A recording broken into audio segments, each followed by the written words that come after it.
Thanks for coming again. This is the third in a series of 6 lessons on wellness for the whole person. And in this lecture, we're going to talk about eating whole foods. And I could talk about just hundreds of foods. I've picked just a few. I think I have 7 here. And these are mostly heart-healthy foods because heart disease kills most people in America. It's the #1 killer. And so we're talking about heart-healthy foods here. But the first thing I want to talk about is how does your body's all water, how does your body take fat and transport it through your water body? What does it do? Well, what it does is it packages the fat in a lipoprotein. So the lipids, the fats are inside, the proteins are on the outside. Proteins float through water. And so your body packages fat up into these molecules and ships it out across your body. So you eat something and your body makes a chylomicron, and then it goes to your liver, and your liver processes it into this lipoprotein. Very low density lipoprotein, big fluffy particle that transports fat around your body. When it distributes fat to your cells, it shrinks. It becomes LDL, low density lipoprotein. What is LDL? That's the bad cholesterol. See, cholesterol is just cholesterol. There's no different kind of cholesterol. It's where it's sitting. And so it's sitting in LDL. LDL keeps distributing fat and cholesterol out to your body, and it's supposed to be taken up back by your liver. And so when this gets too high, you start distributing cholesterol everywhere. So your doctor says your LDL is too high. That means you're distributing. But then there's HDL over here. What's that? That's good cholesterol. It's small, it's dense. It collects cholesterol from out here in your cells and brings it back to your liver. So the goal is to keep a healthy balance of distribution and collection. So if you have 2 of these LDLs for 1 HDL, that's a 2-to-1 ratio. Your doctor will say your LDL-HDL ratio is 2-to-1. That's perfect because you're distributing, but you're still collecting enough. Now, if your LDL gets to be 3 times as more, 4 times as high, 5 times as high, 6 times as high, then you're distributing all this fat and you're not collecting enough and it gets distributed everywhere it shouldn't be. So the goal in reducing heart disease, the main goal that doctors look at is how do you reduce LDL? That's what most of the drugs do, is they reduce LDL. See, it doesn't matter how much total cholesterol you have and distributed between all of these. It's the balance between this one and that one. So when you go to your doctor and he says your cholesterol is 250, generally he's going to have already done this, which is what's the ratio between the good cholesterol and the bad cholesterol? And is that off? Because if that's off, it's a problem. If your cholesterol is a little high, it's irrelevant as long as you have enough of this. What makes HDL go up? Very little. Exercise does it. So when Dr. Rama comes in lesson 5 and talks about moving, that's what makes this go up. Now, what makes this go up? Tons of things. And what can you do to make it go down? Lots of things. We're going to talk about 7 things that make LDL go down. Here's the list of things we're going to talk about today: fish, garlic, nuts, plant sterol, soy protein, viscous fiber, and chocolate. Did you know chocolate is a health food? It really can be. The way we eat it generally is not, but it can be. All right, point number 1, omega-3 fatty acids. This is a balance between omega-6 and omega-3 fatty acids. You get omega-3 fatty acids from where? Fish.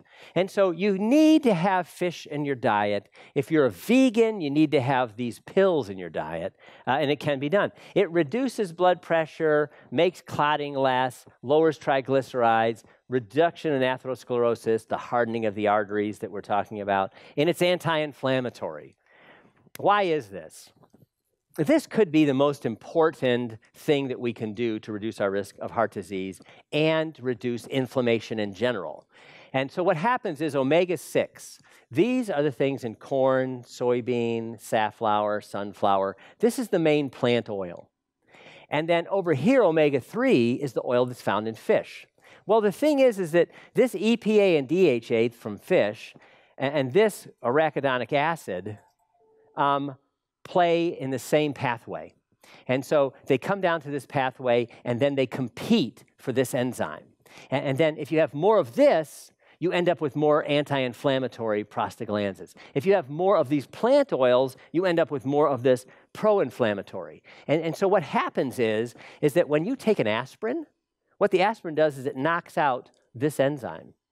And so these inflammatory markers that happen aren't produced, and we say that aspirin is anti-inflammatory. So those things that you take that are anti-inflammatories usually knock out this, because most of what we eat is going down here and not going down here. Now, inflammation is probably partly a cause of every disease out there. All of the degenerative diseases we have are associated with inflammation. And the diet we're talking about today is really lowering LDL, but it's really also a low inflammatory diet. It works for reducing inflammation. So the balance here, we generally eat 25 of these for every one of these, and that balance is off. And so the goal is to have 10 of these for every one of these. The Mediterranean diet has only 4 of these for every one of the fish oils. Some people say it's good to get it down to 2 of these for every one of these. So how much do you actually need to be effective at reducing risk for heart disease? This is a bunch of studies, 99, 99. These studies are 20 years old. And here's 11,000 people. They ate 0.8 grams reduced heart disease. Here's a study with 6 grams reduced heart disease. How many grams in a teaspoon? About 4. Depends what it is. It can vary according to the density of what you're doing. But so if we say 4 grams, and we're talking about oil, something like that, then this is 1/4 of a teaspoon. This is 1.5 teaspoons. This is 1/2 teaspoon. This is about 1/2 teaspoon. So all these studies are looking at 1/2 teaspoon. Whether we're healthy or whether we're ill depends greatly on 1/2 teaspoon of fish oil. You gotta be kidding me. It really is true. And so if you don't have the fish, you don't have this. If you eat lots of plant oils, then you're pushing everything over to the pro-inflammatory side. So if you eat lots of plant oils, you end up making these prostaglandins that are pro-inflammatory. These are also vasoconstricting, in addition to being pro-inflammatory, and they make platelets more sticky. And so these, it's anti-inflammatory, vasodilating, and it makes platelets less sticky. And so you really want the balance to be shifted over to omega-3s. How much do you need? About 1/2 teaspoon is what we're after. Where do you get those? Well, you get them from fatty fish. You can get them in plant oils. You get some in canola and flax, but it's not the same. It's a short fatty acid. It's 18 carbons long, and that has to be elongated to EPA and DHA at 20 and 22 fish oils, and your body does that very poorly, at like 5%. You have to drink a gallon of this stuff to get enough. So you really need the fish oils. These omega-3 fats in plants are not the same. They're still good. They just don't do this. Where do you get it then? Here's fish. Sardines. Oh, sardines. Who likes sardines? Oh, God bless you all. Because I can't eat something that's looking at me. And so when you got the little face on there and the eyeballs, the little mouth, and you crunch on it and you're eating its head, and then you're eating what it ate yesterday going through the system if you don't clean it out, and it grosses me out. But if you can eat it, that's really wonderful because they're amazing. We said we were after 2 grams. This is a 3-ounce portion. You get 3.3 in a little portion. I mean, that's amazing. It's very good. So if you can eat the things looking at you, one time I said that and the chef went in the back and filleted a bunch of these, cut their heads off, and just gave me little fillets and put it on a salad. Gagged me, stinking salad. And so he was so nice to make it for me, I ate the whole salad. Ugh. I kept trying to eat these smelly sardines. I wish I liked them. I really do. One time we were walking somewhere, and there was this couple sitting by the river, and they had each opened a can of sardines, and they were just eating them. And I thought, well, God bless you both. You know, I wish I could do that, but I can't. So what I do is I eat salmon. Now, salmon has 1 gram in 3.5 ounces. When's the last time you saw a little 3.5-ounce piece of salmon? They're always 6, 8, 9 ounces. So when I get salmon, I'm actually getting 2 to 3 grams. That's what I'm after, according to the studies. So something can be good for you, but there's no way you can eat enough of it to work. In this case, this is good for you, and you can eat enough of it to work, and you just need to have fish. Some of these fish, tuna, when you get down to things like shark, people are worried about mercury. Mercury is a problem, but it's not with salmon, and it's not with these tiny little sardines. It's with the huge fish. It's with sharks that eat other fish for decades, and the mercury builds up in them. Or a tuna is quite large. It can build up in it. But generally, when you look at salmon, it has 0 to 2 mercury. And then tuna can have like 5 to 15. And shark can have 100 to 150. And so there are some fish that you really don't want to eat much of. You can eat it, but I wouldn't eat a lot of it. But that doesn't really count for sardines and salmon and the small little fish you're going to catch. I say that. That's generally true. But I was in Michigan giving a talk about 2 months ago. And if you get a salmon and pull it out of Lake Michigan, it's full of mercury. But who eats Michigan salmon? I mean, you eat Pacific salmon, you eat Atlantic salmon, you eat farm-raised salmon. I mean, who eats fish out of that lake anyway? I wouldn't. So fish, you can get it, and you can get enough to be effective, and it's helpful in so many ways. Number 2 is garlic. Garlic's been known for thousands of years to have medicinal properties, and it does amazing things. It contains sulfur compounds. In World War II, when all of these antibiotics were just coming in, sulfa drugs were the thing before that. And people would use garlic in wounds. So you get a big wound, and you put garlic in there, which must have burned like crazy, because I've used it before, and it burned me. So it's effective against so many kinds of funguses, bacteria that are out there. And so one time I was working in the garden, I kept scratching my back, and I got this rash under my belt, and I couldn't figure out what it was. And so I thought, garlic. And so I took a whole bulb of garlic, and I smashed it up. And I got this huge Band-Aid, and I put it on there, and I put it on my back, and I left it there for 24 hours. And then I read, do not put fresh garlic on your skin for more than 15 minutes or it'll burn. And so I took it off, and I had this big burned red mark on my back for 3 months. But whatever was there, it killed it. It was gone. And the burn was still there. But the burn finally went away too. And we've used this in a number of ways. When I used to have plantar warts on my foot, and when I was a kid, they would stick my foot in formaldehyde. Well, that's what you pickle dead people in, formaldehyde. And it would eat the bottom of your foot off, and then the warts would still stay. You know, they'd have a hard time getting plantar warts out. And so I did the same thing with this. I took it, garlic, chopped it up, put a Band-Aid on there, put it on the bottom of my foot, and it killed the wart. It was gone. And so garlic is amazing for so many things. It's effective in heart disease. It makes platelets less sticky. It inhibits constriction. It reduces LDL and oxidation of LDL. So it's very beneficial. If you don't chop it and cut it, you don't have anything. So you've got to chop it, because if you just have a bulb of garlic, it smells like nothing. You don't get the smell until you crush it. And so you have to chop it, crush it, do something to it, and then this compound, allicin, is formed. And that's the one that we're interested in. How much do you need? You need 1 to 3 cloves a day for something that's efficacious. So 1 to 3 cloves a day. Can you eat that much? Well, I did a study on students, because they're what I study all the time. And so we took a cup of tomato sauce, and then we took 1 clove of garlic, chopped it up, cooked it in there. And people said, this tastes pretty good. What is it? They couldn't tell. And then we put 2 or 3, and they go, oh, it's garlic. This tastes really good. And then I thought, why not do 20? And so I chopped up 20 in there. I chopped a whole bulb. I put it in there, and they ate it and go, hot. Okay, so 20 is too much. But 1 to 3, you can get that and put it in whatever you're eating, and it really flavors it nicely. Can you get an efficacious dose of this? Yes, you can. So fish oil works, garlic works, and if I had time, I would talk about garlic for a long time, but I just don't. It is amazing for a number of reasons. Garlic is a healthy food. Number 3, nuts. I taught that fat was bad for so long in the 70s and 80s, and people would say, well, Dr. Painter, you say eat nuts. Yes. Aren't nuts full of fat? Well, yes, they are. But you said fat's bad. Yes, it is. Well, that doesn't make sense. I don't care. Don't eat fat and eat nuts. But it doesn't make any sense, I know. And so I taught things that made no sense because my professors told me to, and I did.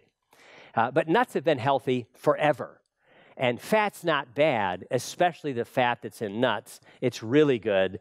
And it's full of mono and poly and phytosterols and antioxidants and fiber. It's got a lot of good, healthy things.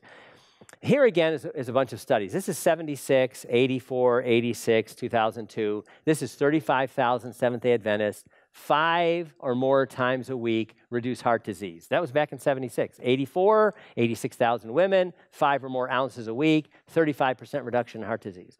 Here's a women's study 2 years later in 86, 35,000 women, 40% reduction. And then here is the physician's health study in 2002, and reduction by 30%. We've known this forever. That's amazing. Instead of eating and munching on chips, refined crackers, and cookies, eat nuts. They're just amazing. You can get them everywhere, too. When you're buying gas, you got to walk by 1,000 foods to pay for your gas, and most of them are not worth eating. But there's always nuts. They're always there. Which ones? They all work. So here is walnuts, the king, 18% reduction with 1.5 ounces. And then here is pistachios, 2 to 3 ounces reduction in LDL. Here is 1.5 ounces macadamia nuts reduction. And so they're good. They're all good. Nuts are just good. We just need to eat them. Now, this study was done by Harvard, and it was a 20-year study on weight loss. And as expected, potato chips, fries are associated with weight gain. And as expected, that vegetables and fruits are associated with weight loss. What was most associated in this 20-year study with weight loss? Nuts. Nuts and yogurt, of all, were the 2 things most associated with weight loss. So nuts are full of fat. They're going to make me fat. They make you satiated. You eat them, you get full. I mean, I can eat Asian food, and I start eating, and 5 hours later, I'm still eating because I don't get full with all the rice. And then an hour after I'm done eating, I'm hungry again. But when you eat nuts, they fill you up. You can't eat much because you get full with a little handful of them. All right. Number 4, stanols and sterols. This, if you want to reduce LDL and you want to reduce risk for heart disease, this is the most important thing you can do. And it's in nuts. You just don't get enough of it. So here we've come now to something, number 4, you can't get enough of it in food. If it's not supplied another way, you just can't get it. And so it's very important, and it's very good. And so these things can reduce LDL by 14%, these phytosterols. They're amazing. What happens is that when you eat fat and cholesterol, it gets absorbed into the cells of your intestinal lining, and this phytosterol actually pumps it back out into the lumen of your intestine, and you eliminate it in the stool. So it works in a way that most other things don't, and it's quite amazing. Since you can't get enough of it in foods, where do you get it? You get it in something that's been fortified. And one of the things is Benecol. It's out there. Promise Active is Smart Balance Heart Healthy. I haven't found this recently. There's a bunch of Smart Balances. And you have to find the one that says Heart Healthy, or it doesn't have these phytosterols in it. So it's better to find it in Benecol, because it's always there in Benecol, and take control. And a lot of foods just have it in there, but not very much of it. This is my favorite way to get it. And this is a bar I ran into a few years ago. It's called a Corzonis bar. And it actually has 400 milligrams of phytosterols in the bar. And it's all oats. So it's a whole grain bar that has phytosterols in it. And I told the company that they need to send me some, and they haven't sent them yet. Otherwise, I would have brought them here today, and you could have tried them. And so you need 1 to 2 grams a day, and it reduces cholesterol by 8 to 12%. Some studies say up to 15%. And the recommendation is that you get 800 milligrams. That is our U.S. Amount. If you get half of that at 400, you can make a heart-healthy claim on your package if you have 400 milligrams. Corzonis bars do. And when you have a tablespoon of some of these margarines, they have 1 gram. And so some people say up to 6 grams. The United Kingdom and Europe say 2 grams. So we're about half of what they say we need. But whatever, it's very healthy, and it reduces LDL cholesterol. Number 5. Soy and legumes. I used to think that soy was really a superfood. I still think it's very good.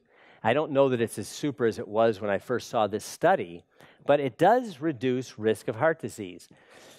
This is a meta-analysis that was done in 1995. That's 22 years ago. This is the study that made soy in our country. It was done by Jim Anderson, a friend of mine.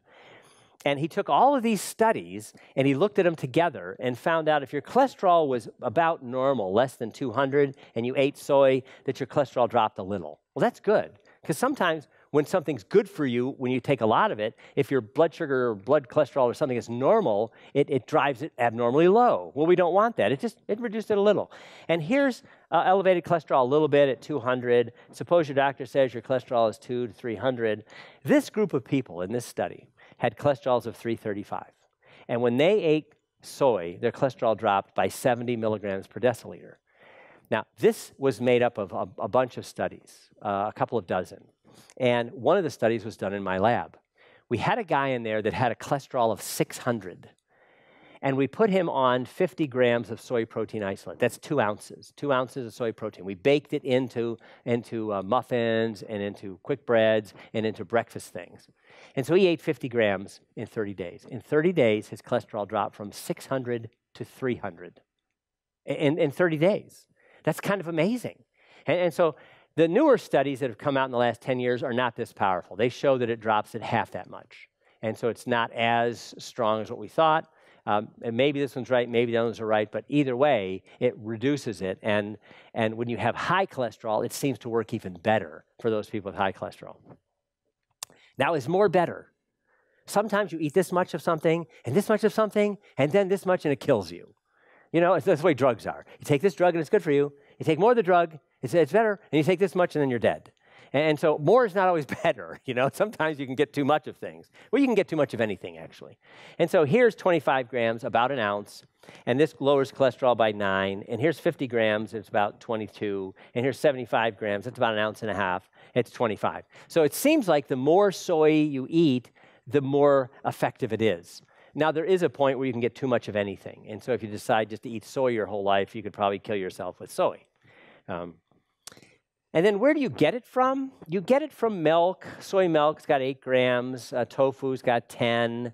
We remember these studies we were after, 25 grams a day. That's the amount that the U.S. government said is a heart-healthy level. And so you'd have to take a number of these things to get enough soy.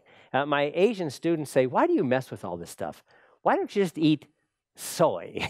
And it's beanie, you know, and people don't like beanie flavors. And so we try all these other things, but just basically eat soy and have it periodically.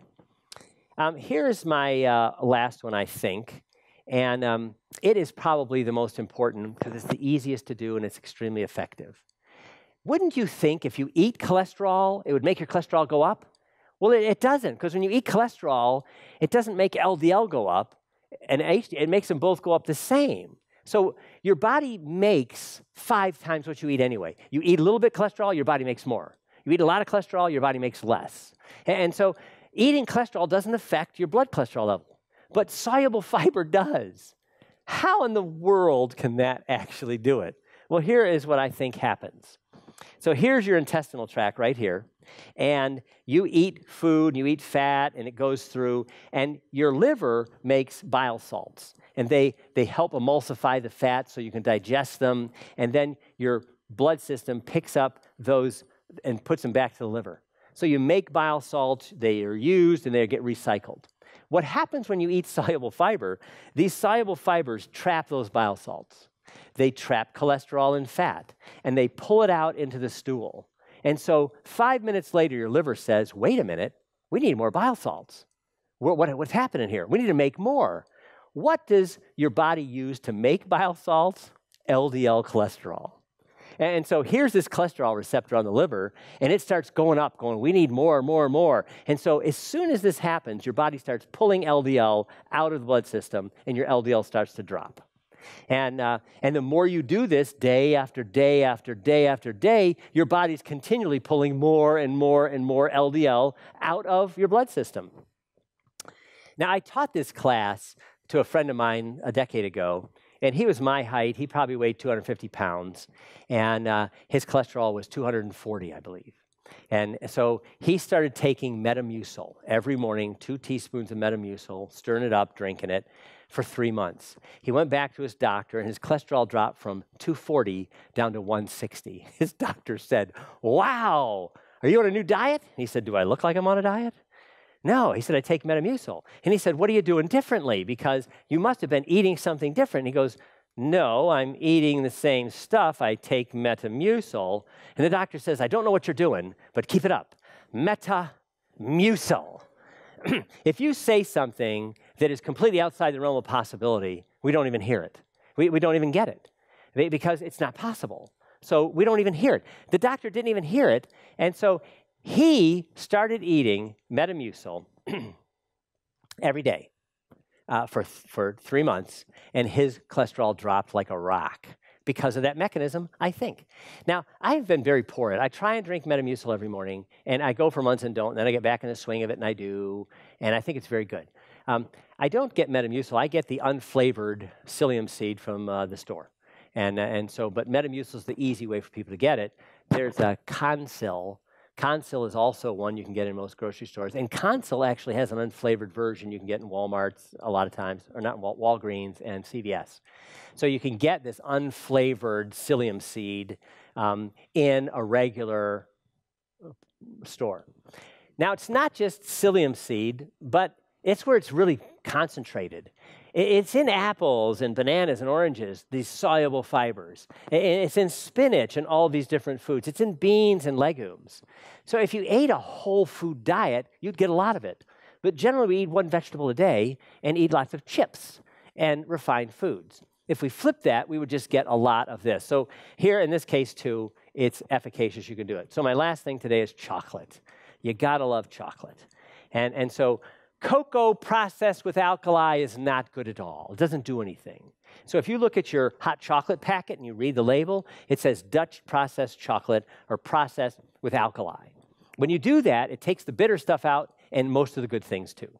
So alkalis isn't true. It doesn't work. But regular Ghirardelli, Hershey's, Nestle's cocoa powder, it'll have to say, it says cocoa on it. Now, they got a special dark Hershey's that has it processed with alkali. But if you just get the regular stuff, it's the really good stuff. And if you have a lot of fat, that's not good, a lot of sugar, that's not, but cocoa itself is really beneficial. And here's the one study comparing black tea, green tea, wine, and 2 tablespoons of chocolate powder. And so this is the epicatechins. These are the phenolic good compounds in black tea. We know that's good. We know that green tea is good. We know that wine is good. But look at a number of these compounds in 2 tablespoons of cocoa powder. That's really amazing. Cocoa is actually a very good food, and you can use it like in a mole sauce and flavor. Down where we are in South Texas, you can make these mole sauces, and they're very common, chocolate in a savory form, not a sweet form.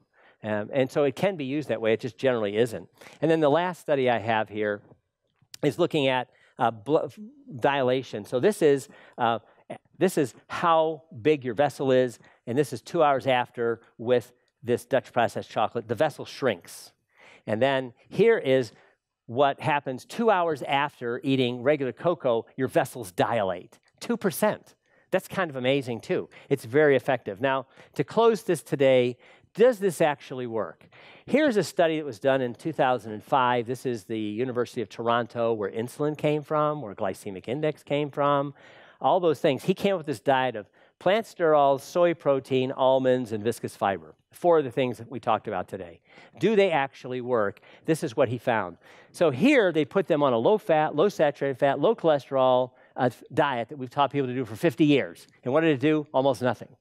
And then we put them on a statin because it didn't work. But then he put them on those 4 foods, and the change in cholesterol, it dropped 25 to 30%. They stopped it, and it started returning to normal. Does it work? Do these foods actually work? They do. And so you can have great benefit by just eating whole foods. And then this is just looking at, again, this is LDL-HDL ratio. Here is the regular low-fat, low-cholesterol diet, and then here is these foods, the portfolio of foods, and it was a 35% drop in LDL. And then the last one is, how does it compare to a statin drug? Here is the low-fat, low-saturated fat, low-cholesterol diet dropped at about 5%.